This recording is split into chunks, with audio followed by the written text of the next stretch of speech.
Querida comunidad, en otro encuentro más de formación de la parroquia, abiertos de comunidad, queríamos dar un paso más con otro tema hoy que tiene que ver más con el tema y la dimensión celebrativa y la liturgia. Uniendo con el proceso que veníamos dando los otros sábados en torno a la parte bíblica, el Nuevo Testamento, lo último, y mucho de esto tiene que ver en cómo vivían la fe los primeros cristianos. El libro de los Hechos de los Apóstoles, vemos cómo las comunidades muy vivas se juntaban a celebrar en torno a la palabra, se reunían en el Día del Señor para hacer memoria de esta experiencia tan fuerte que habían tenido, para hacer memoria de este acontecimiento que les había cambiado a ellos la vida. Se juntaban, como vemos en un texto muy conocido como Hechos 2, oraban con la palabra, ponían sus intenciones en común y hacían la fracción del pan. En todos los primeros siglos, podemos decir, de la Iglesia, una de las características que uno puede decir en torno a la fe de estos primeros cristianos, a la fe que se vivía en sus comunidades, que realmente de estos encuentros semanales, de ahí que hasta le llevaban el viático a los enfermos, lo que sería la Sagrada Comunión, de estos encuentros semanales que hacían, realmente ellos celebraban, estaban marcados como por lo que hoy llamamos como una gran espiritualidad, que era como consecuencia de juntarse a orar en común. Hoy podríamos decir una espiritualidad litúrgica, porque se alimentaban de la palabra y la fracción del pan, y esto les marcaba en la espiritualidad para en adelante, para la semana. Quedaban realmente, iban siendo transformados por la forma como ellos hacían, vivían la celebración, por la forma en cómo ellos participaban de esta celebración. Entonces, el primer punto que quiero desarrollar es esto a modo de introducción, algo que tiene que ver en cómo estamos celebrando, cómo son las celebraciones y qué ha pasado. En el encuentro de hoy después quiero pasar a un segundo punto, un segundo momento que tiene que ver un poco sobre lo que es celebrar humanamente. Después un tercer punto que tiene que ver con el tema de la espiritualidad en la celebración, y un último momento que tiene que ver ya con una pastoral litúrgica.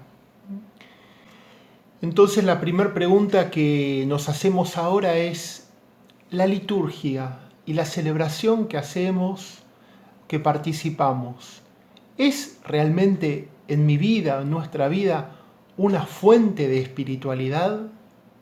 ¿Yo recibo espiritualidad después de haber vivido una experiencia celebrativa con mi comunidad? ¿Qué ha pasado a lo largo de los siglos que quizás muchas liturgias, muchas celebraciones no nos son significativas, no trascienden quizás como deberían trascender, no nos llegan, o también no les llegan a los más jóvenes, a las nuevas generaciones? Celebraciones que quizás no son tan atractivas. ¿Cuál sería la pregunta? ¿El por qué? ¿Qué está pasando? ¿Qué ha pasado a lo largo de los siglos? ¿Qué ha pasado a lo largo de la historia con esta cuestión? Si uno toma datos de las celebraciones, repito, de los primeros siglos, ¿qué ha pasado? Antiguamente la liturgia y la celebración, el encuentro dominical, era fuente y de ahí brotaba la espiritualidad que iba transformando la vida de fe, y el camino catecumenal, el camino de iniciación, el proceso de catequesis a la vida cristiana. Con el correr de los siglos, con tantas culturas que fue atravesando el cristianismo y que fue viviendo, con tantas reformas, con tantos cambios, con tantas propuestas buenas quizás en algún momento acorde a un tiempo y una cultura, a un modo, a una lengua, Las celebraciones se fueron complejizando, alargando, agregando formas musicales, versiones, textos propios de una época con un lenguaje propio también de una época, y uno puede decir, bueno, la gran carga o el peso medieval de cómo fueron las liturgias en el latín, pero no solo el medieval, sino todas las etapas de la historia que fuimos viviendo, ¿eh? Y así llegamos a lo que tenemos hoy.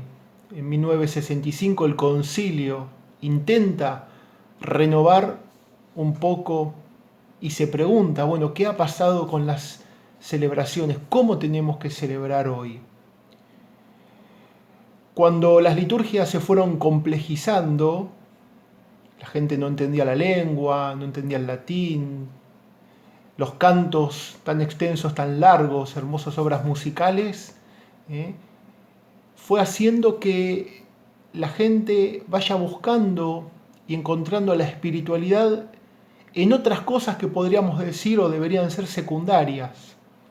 Ya no era el encuentro de la fracción del pan y la palabra la fuente principal de liturgia y de espiritualidad, sino empiezan a aparecer las devociones, procesiones, el surgimiento de lo que es llamada comúnmente la fiesta del cuerpo y sangre de Cristo, el Corpus Christi, ¿no? La devoción a la comunión o a la Eucaristía separada de la celebración, separada de la misa.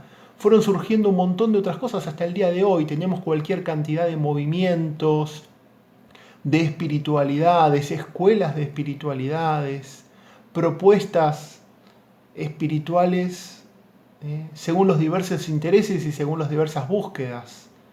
No quisiera dar nombres. Y muchas veces, sin mala intención, pero como en desmedro de la propia celebración, quizás de encuentro de la palabra y de la fracción del pan, la celebración de la misa dominical.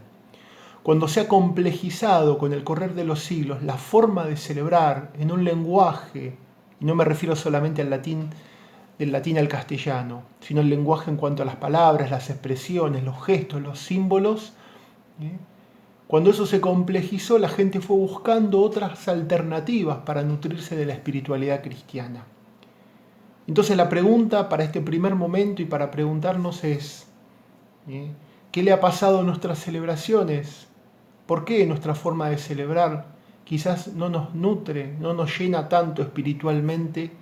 Y frente a esto nos podremos preguntar, bueno, ¿cómo continuar? ¿Qué deberíamos hacer para volver a que el encuentro principal, básico de una comunidad cristiana sea encontrarse los domingos a compartir la palabra y compartir el pan de Jesús sacramentado?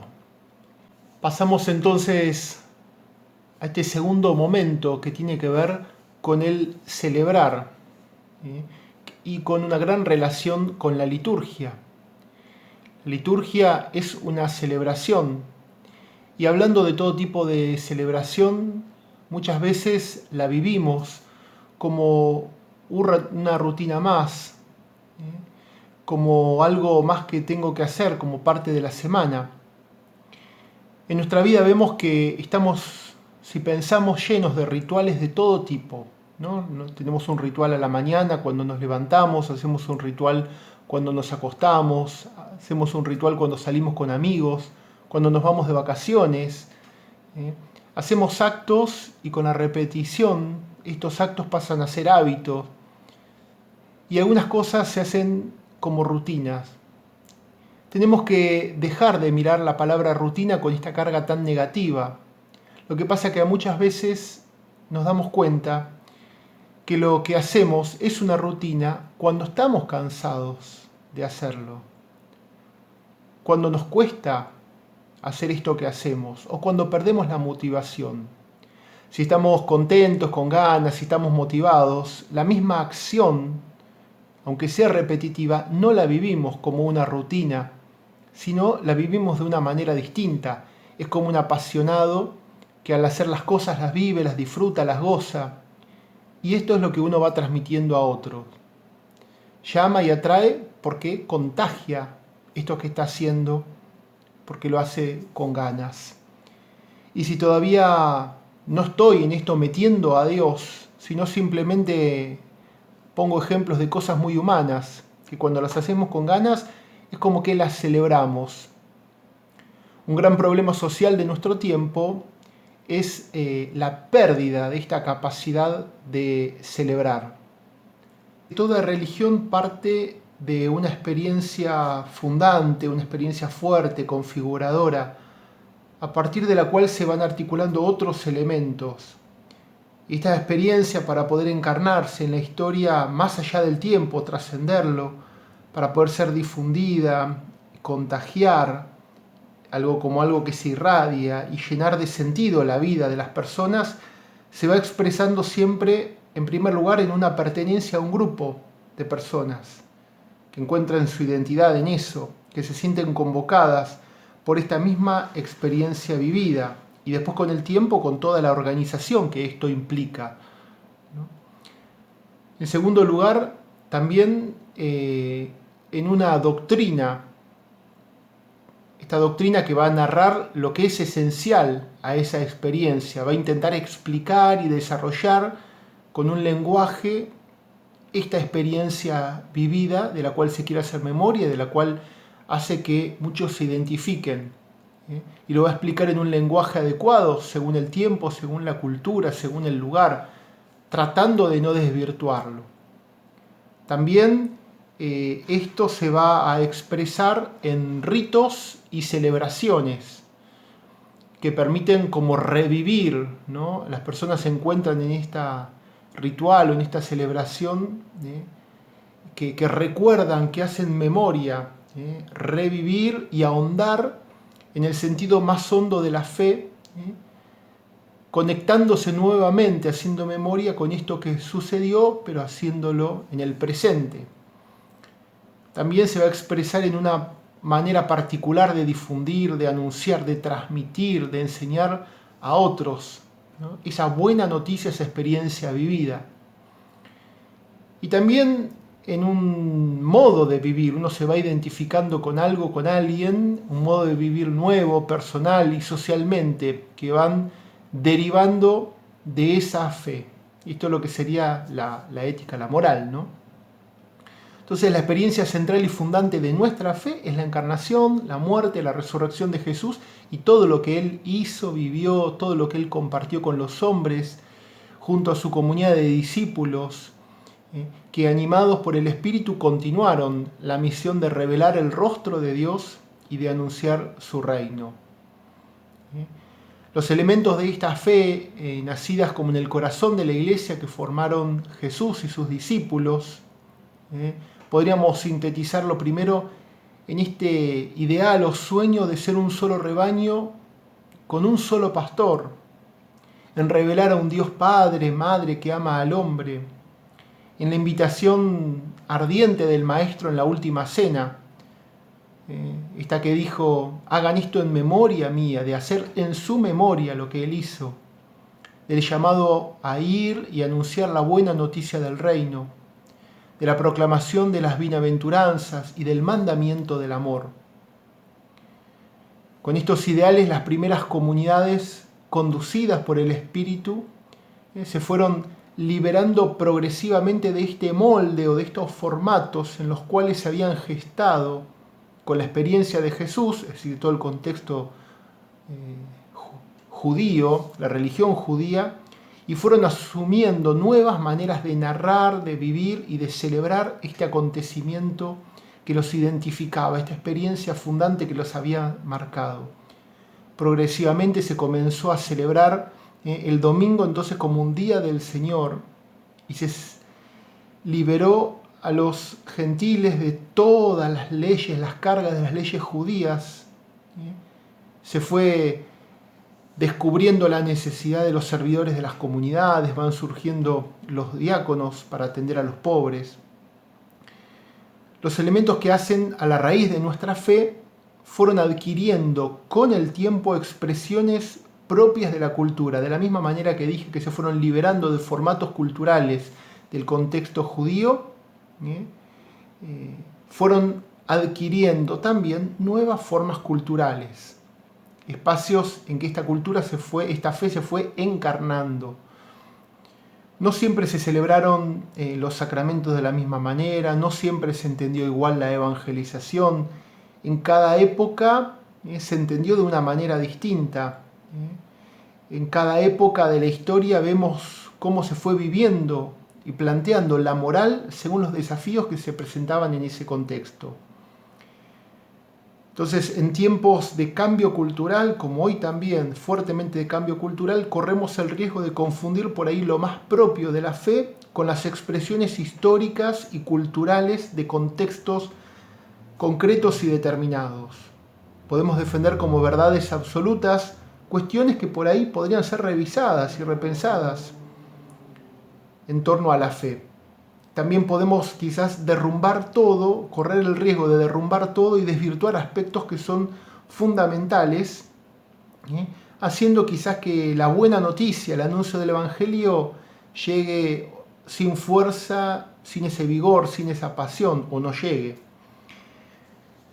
En definitiva, sabemos que las nuevas generaciones no rechazan la dimensión simbólica y ritual de la vida, todo lo contrario. Se expresan con rostros, con bailes, con ropas, con costumbres. El ser humano está lleno de rituales, de símbolos y símbolos. Estas nuevas generaciones se resisten a expresiones propias, lo que percibimos, de las celebraciones tradicionales, porque les resultan ajenas, porque no tienen sentido, no les descubren, no perciben el sentido, no les llena, no les dice nada. Muchas cosas han cambiado, creemos, en la iglesia y tantas otras tienen que seguir cambiando. Pero siempre creemos que el cambio es lento, el cambio es progresivo, el cambio es discernido, el cambio es pensado, corriendo siempre el riesgo de qué cosas cambiar, cuándo y en qué contexto y en el dónde. Viviendo siempre esta tensión entre qué es lo esencial a la fe, cuál es el núcleo de esta experiencia fundante transmitida y cuáles son las cosas que se fueron adquiriendo en esta carga histórica de tantos siglos que tiene el cristianismo.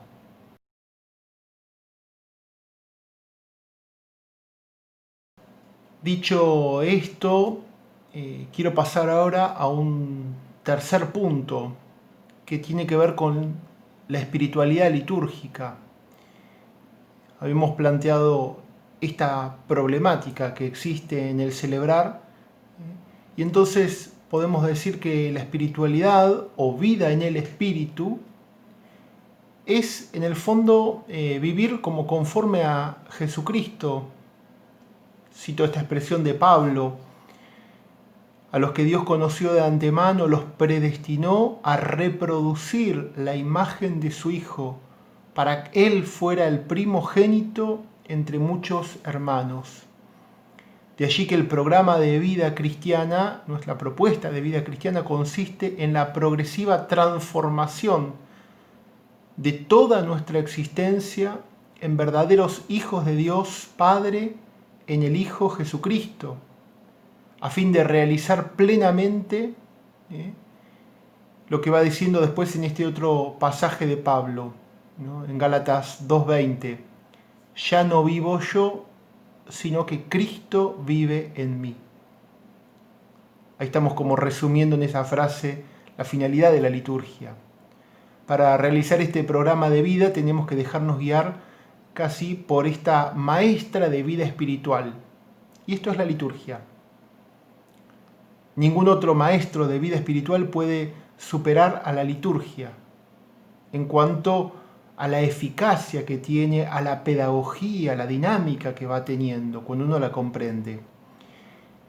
La eficacia de la liturgia es la eficacia sacramental de los signos de salvación y su pedagogía es la obra interior del Espíritu Santo que va obrando dentro nuestro, suscita la conversión, suscita la fe y confiere esta inteligencia, esta capacidad para ir entendiendo lo que uno va celebrando. Entonces nos preguntamos, ¿hay una espiritualidad litúrgica? Si la liturgia es entendida como una forma exterior del culto, un ritual, y el conjunto de ceremonias que están reglamentadas por la jerarquía de la Iglesia, es natural que no se tenga en cuenta la liturgia como la base de la espiritualidad. A partir de toda la tarea del movimiento litúrgico, esto es después del Concilio Vaticano II, que se cuestionan todo esto que vine diciendo previamente, se empieza a profundizar en la liturgia como la fuente indispensable del verdadero espíritu cristiano, es decir, de la espiritualidad cristiana. La palabra es ejercicio del sacerdote de Cristo, de Jesucristo, cabeza y pastor. Es decir, vivir y participar nosotros de ese sacerdocio de Jesucristo que uno lo celebra en la liturgia. Se retomó una senda propia de la iglesia primitiva donde la liturgia, así entendida, es el como medio eficaz para transmitir a los hombres, a las nuevas generaciones, esta vida de Cristo, la vida que Él nos ofrece, la vida que se nos propone. Y por lo tanto, entonces, fuente genuina de una verdadera espiritualidad. La Iglesia tiene una gran riqueza espiritual a través de la liturgia. En la Iglesia existen diversas escuelas de espiritualidades inspiradas en la revelación. Sin embargo, en primer lugar está la obra de la liturgia, del poder y del saber celebrar, que tiene que ver con el comprender qué es lo que se celebra. La espiritualidad es propia en la vida litúrgica. No se trata de una escuela como en oposición a otras escuelas, otros grupos, otros movimientos, otras pastorales, otras actividades. Desde un punto de vista histórico, las escuelas de espiritualidad, como dije antes, nacen en contextos de la vida de la Iglesia o de la historia, cuando la liturgia no ofrecía o no podía ofrecer esta riqueza y esta vida a través de la celebración. La liturgia es parte esencial de la Iglesia. No puede haber Iglesia si no existe la celebración litúrgica, a través de la cual el hombre, como entra en contacto con el misterio de la salvación, se le ofrece un medio y una fuente de crecimiento, un itinerario, una propuesta de crecimiento para ir desarrollando la vida cristiana. La liturgia es fuente indispensable de espiritualidad. Ha sido siempre como el fundamento y la base de toda propuesta espiritual cristiana, que tiene que ver, y ahí se integra la vida sacramental, que está presente a lo largo de toda la vida de la Iglesia. Es impensable entender un cristianismo sin sacramentos. Si el sacramento es el medio que se ofrece, Jesús es sacramento, no se puede comprender la Iglesia sin sacramentos. De hecho, ninguna de las espiritualidades que surgieron a lo largo de la historia y de la vida de tantos siglos de la Iglesia ha sido considerada como la espiritualidad de la Iglesia, sino solamente la liturgia, fuente de celebración, de plenitud, donde uno recibe esto en contexto con otros y en esta dimensión comunitaria y celebrativa. De ahí que entonces la liturgia nunca puede ser sustituida por otra propuesta. Lo que nos une a todos como comunidad es encontrarnos semanalmente en torno a la palabra y en torno a la fracción del pan. Si esto falta, puede haber mucha formación, mucha actividad, mucha solidaridad. Una parroquia puede tener un montón de cosas, pero pierde esto que es central y vital de la vida del pueblo de Dios, de la vida creyente. La liturgia es fuente de espiritualidad, con toda la dinámica, con todo el itinerario, con todas las etapas que tiene, con la participación entonces de la Eucaristía y la plegaria, la oración en el marco de la celebración. Entonces, para ir resumiendo, en primer lugar, la liturgia es siempre celebración del misterio pascual de Cristo, de su muerte y de su resurrección. En distintos tiempos y etapas durante el año, a veces resaltando algo más festivo, en Semana Santa uno resalta más la pasión, después la resurrección, resaltando dimensiones, pero se celebra siempre el misterio pascual de Cristo. Un segundo elemento insustituible en toda celebración litúrgica es siempre la palabra de Dios proclamada en la celebración. La palabra de Dios celebrada, anunciada, proclamada, recibida, explicada, suscita siempre en los oyentes, en el pueblo de Dios, una respuesta. Suscita, después de acoger y recibir la palabra, una respuesta que puede ser un canto, una oración, una alabanza, una acción de gracias, una súplica, un interceder por el otro. Esas son las respuestas, la consecuencia que genera la palabra de Dios que llega a uno. Otra tercera dimensión característica importantísima que es una celebración, segundo, la importancia de la palabra, y en tercer lugar, los signos y símbolos integran siempre las acciones litúrgicas. Tiene una gran simbología y hacen presente a Jesucristo a través de estos signos o símbolos que se utilizan. Finalmente, en cuarto lugar, lo que llamamos la pastoral litúrgica. La pastoral litúrgica, vamos a ir explicando qué es, pero está al servicio de la celebración, al servicio de esta función sacerdotal como de mediación y de intercesión que tiene todo el pueblo de Dios, permitiendo que los cristianos ejerzan lo que llamamos su sacerdocio. Yo soy sacerdote ministerial y todos los bautizados son sacerdotes en el sentido del sacerdocio común de los fieles, así es llamado, en cuanto que pueden participar de la celebración, participar del culto y ofrecerse a uno mismo a Dios, para ofrecer entonces sus vidas a Dios como un culto agradable a Dios en el Espíritu. Esta acción tiene como objetivo la participación, la pastoral litúrgica tiene como objetivo la participación consciente y activa en la celebración. La pastoral litúrgica es como este arte para conducir a los fieles en la comunidad a una vivencia más profunda del misterio de la fe, del misterio de la salvación, de la revelación, en el fondo de la celebración del misterio pascual. Conducirlos a una vivencia más profunda. La pastoral litúrgica, entre todas las actividades de la Iglesia, es algo, como acabo de decir, de suma importancia. Casi más de 20 años después del Concilio Vaticano II, el Papa Juan Pablo II había dicho que si bien muchas de las reformas que planteó el concilio en otras dimensiones en gran parte ya estaban realizadas, no se puede decir lo mismo de la liturgia. La pastoral litúrgica va a constituir siempre y va a tener siempre este desafío constante de repensarse, de actualizarse, para sacar cada vez más abundantemente la riqueza de la celebración y del encuentro vital con Cristo, que se va difundiendo así a través de su cuerpo que es la Iglesia. Por eso la pastoral litúrgica va a ser siempre como una tarea constante y permanente en la Iglesia y en las comunidades cristianas. Por la pastoral litúrgica se entiende como este medio y este puente por el cual uno, acercándose, es transformado mediante la celebración.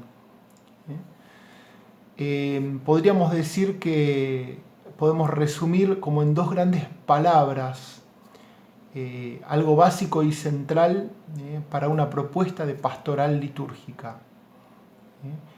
Una es la educación y después la celebración. La educación litúrgica es una tarea que tenemos todavía por delante. Muchas veces se han anunciado las novedades de turno y se ha puesto en práctica, pero no se han realizado una verdadera instrucción en el campo litúrgico una ayuda para la gente para comprender más profundamente lo que se estaba celebrando, o para darle sentido, o para que se descubra o se perciba el sentido de lo que se está realizando, de lo que se está celebrando. Muchas veces el pueblo de Dios percibe alguna reforma litúrgica, algún cambio, alguna modificación que hasta quizás le resulta interesante o atractiva, pero no se sabe cuál es el sentido último, el por qué se hizo esto, qué hay de fondo, cuál es el trasfondo. Por eso exige la pastoral litúrgica un proceso de una lenta recepción, de paulatina asimilación de valores fundamentales. Implica un cambio de mentalidad. ¿Qué celebro? ¿Para qué celebro? ¿Por qué celebro? Es necesario también una nueva visión, una nueva concepción de la liturgia, que no es el rubricismo, no son los formalismos, no son como la frase el hábito no es el monje, no es esta dimensión exterior lo importante más allá de cambios exteriores, sino el centro y el fundamento que le da sentido a la celebración, en esta dimensión trascendental que tiene la celebración litúrgica.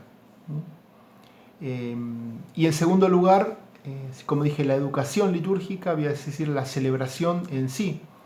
No basta solamente con educar en el significado del misterio, sino hay que enseñarlo, explicarlo a la gente y celebrarlo y vivirlo, ¿no?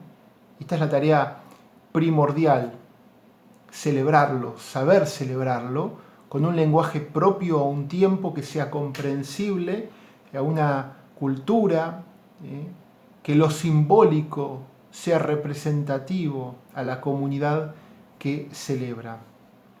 En la celebración litúrgica, la comunicación, la transmisión de este misterio que uno cree, y la comunión con el misterio que se hace, expresado en un lenguaje simbólico, es de vital importancia. Finalmente, y resumiendo, la pastoral litúrgica es el arte, el desafío de generar en la comunidad la educación, el comprender, como dije recién, en llevarlos a la celebración y en generar la participación activa, consciente y responsable. Ese sería como el desafío o la finalidad de la pastoral litúrgica.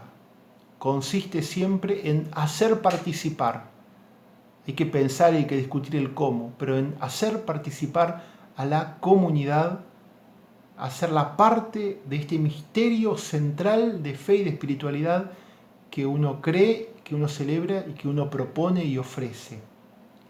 Es una acción de toda la Iglesia, y diríamos como algunas características importantes de la pastoral litúrgica. Características a tener en cuenta. Primero siempre tiene que tener este sentido de la santidad y la trascendencia en la liturgia. No es solamente un ritual y una celebración que uno puede tener como amigos, sino hay un sentido de lo trascendental, el misterio que está celebrando. También hay que procurar que las celebraciones sean siempre comunitarias, no solamente colectivas, tan solo desde un punto de vista, si queremos, sociológico, ¿no? Esta dimensión comunitaria de la celebración. Después que haya siempre respeto y comprensión de este hecho sacramental que acontece. Tiene que haber también un equilibrio entre la creatividad responsable a partir de la estructura que tiene la celebración y que ofrecen los libros litúrgicos. Todas las normativas en la liturgia tienen un sentido, tienen una historia, tienen un porqué. Y toda creatividad que se pide y que sea necesaria recrear, muchas veces con la tentación de innovar o cambiar o querer descartar, se pierde como este equilibrio que hace a la celebración o que debe tener la celebración. Diríamos no cambiar por cambiar, o estar buscando siempre la sorpresa o la novedad. La liturgia tiene su ritual, por lo tanto, en su ritual hay formas que son rutinarias. El tema es cómo recrearlos sin descartar por descartar, sabiendo innovar. La verdadera creatividad litúrgica no consiste en inventar, sino en recrear, haciendo nueva y propia, con un lenguaje a veces nuevo, cada acción. Finalmente la liturgia tiene esta dimensión del pasado. Hagan esto en memoria mía, celebro algo que ya aconteció en la historia, pero lo celebro hoy, el presente. Hoy estoy celebrando y celebro algo también que en plenitud va a acontecer, esta dimensión de futuro, ¿no? Todo esto también son características que tiene que tener siempre una propuesta de pastoral litúrgica dentro de una comunidad. Para terminar el encuentro de hoy, tocamos 4 puntos. En primer lugar, las primeras comunidades, la vivencia de fe de las comunidades y cómo la forma de celebrar que tenían era una fuente para la espiritualidad de la vida cotidiana. En segundo lugar, preguntamos qué es celebrar en una manera puramente humana, ¿no? Todos tenemos rituales, celebraciones, rutinas que tenemos en lo cotidiano para después llevarlo a la celebración litúrgica. En tercer lugar, hablando de la espiritualidad en la celebración cristiana, ¿por qué la liturgia es fuente de espiritualidad cristiana? Y lo último, en cuarto lugar, la pastoral litúrgica. ¿Qué es la pastoral litúrgica? Y en cuanto a la acción de la Iglesia para fomentar el protagonismo y la participación activa de los laicos, entendiendo lo que se celebra. Para terminar, concluiría con estas preguntas a modo de disparador y que podamos entonces pensarnos mutuamente para el encuentro del sábado. Bueno, frente a todo esto que escuchamos, ¿qué hacer? ¿Cómo continuar? ¿Cómo continuar celebrando? ¿Cómo animar la pastoral de la comunidad, de los grupos de la comunidad, a partir de la liturgia? Y también entonces me pregunto, para llegar a esto, me pregunto, ¿cómo enriquecer la espiritualidad litúrgica en nuestras comunidades a partir de la palabra de Dios, palabra de vida? Querida comunidad, nos estamos viendo el próximo sábado.